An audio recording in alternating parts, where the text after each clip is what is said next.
Hello guys, in today's video we'll talk about how to fix Snapchat glitch problem. So the answer is easy, just go to the settings and then scroll down to the apps section and then go to the search and search Snapchat, and next go to the storage, and here you will find this clear cache option. Click on it. Now you can go check it if it worked, and if it didn't you can try to restart your phone or turn the Wi-Fi off and on,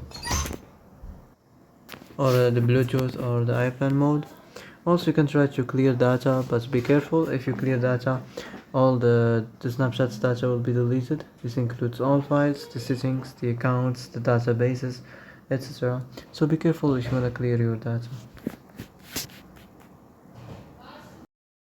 So that's it for today's video. I hope this is the answer you've been looking for. If you like this video, don't forget to like and subscribe, and see you in the next video.